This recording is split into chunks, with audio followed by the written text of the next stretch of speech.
Living world part 1। What is life? देखो ज़िंदगी क्या होती है, इसी में दो सवाल आ जाते हैं। पहला जो सवाल है वो टेक्निकल सवाल है, what is living as compare to non living, कि अगर हम लिविंग और नॉन लिविंग को कंपेयर करें तो लिविंग क्या होती है। दूसरा इसमें जो सवाल है वो फिलोसफिकल सवाल है, what is the purpose of life, कि लाइफ का जो है पर्पस क्या है। अब क्योंकि हम साइंस पढ़ते हैं, हम साइंटिस्ट हैं, तो हम टेक्निकल जो सवाल है उसका जवाब देंगे। अब जैसे हम लिविंग ऑर्गेनिजम्स को देखते हैं, उनके बारे में सोचते हैं, तो उनके जो कुछ डिस्टिंक्टिव फीचर्स होते हैं या कैरेक्टरिस्टिक होते हैं वो हमारे दिमाग में आते हैं, जैसे growth, reproduction, ability, sense environment, environment को सेंस करने की ability, metabolism, self organise, interact करना एक दूसरे से, ये सारी जो उनकी कैरेक्टरिस्टिक होती हैं वो हमारे दिमाग में आता है। पहला जो उनका कैरेक्टरिस्टिक हम पढ़ेंगे वो है ग्रोथ। देखो पहला पॉइंट है ऑल लिविंग ऑर्गेनिजम्स ग्रो, सारे लिविंग ऑर्गेनिज्म जो हैं वो ग्रो करते हैं। अब ग्रोथ का मतलब क्या होता है, दूसरे पॉइंट में समझेंगे कि मास का इंक्रीज होना, नंबर ऑफ इंडिविजुअल का इंक्रीज होना are twin characteristic of growth. Growth का मतलब ये है कि मास का इंक्रीज होना और नंबर ऑफ इंडिविजुअल का इंक्रीज होना।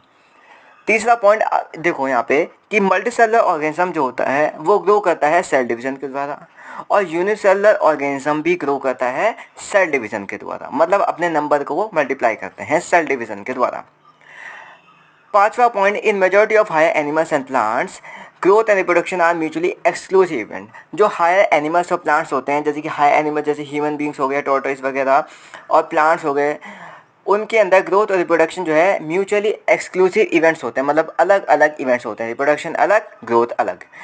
6 पॉइंट ये है, non living object like mountains, boulders, sand mounts also grow by accumulation of material on their surface. अब जो नॉन लिविंग ऑब्जेक्ट्स होते हैं ना वो भी ग्रो करते हैं। कैसे? हमने बोला था मास इंक्रीज होना भी ग्रोथ होता है, तो जैसे माउंटेन्स हो गए, पहाड़ हो गए, सैंड का टीला हो गया, तो उनके ऊपर जो मास है वो इकट्ठा होता जाता है, तो उनकी भी ग्रोथ होती है। लेकिन यहाँ जो नॉन लिविंग ऑब्जेक्ट्स की जो ग्रोथ होती है वो उनके सरफेस पर मटेरियल इकट्ठे होने की वजह से होती है।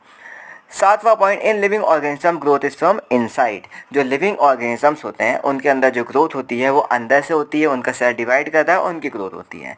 लेकिन जो नॉन लिविंग ऑब्जेक्ट्स होते हैं उनकी जो ग्रोथ होती है वो बाहर से होती है। अब जो मेन पॉइंट है इसमें वो ये है कि growth is not a defining feature, defining property of living organism. Living organism की ग्रोथ डिफाइनिंग प्रॉपर्टी नहीं होती है। डिफाइनिंग प्रॉपर्टी वो होती है जिसका कोई एक्सेप्शन ना हो। अब ग्रोथ के एक्सेप्शन है कि भाई लिविंग ऑर्गेनिज्म भी ग्रो कर रहा है और नॉन लिविंग ऑर्गेनिज्म भी ग्रो कर रहा है। It is just a characteristic of living organism.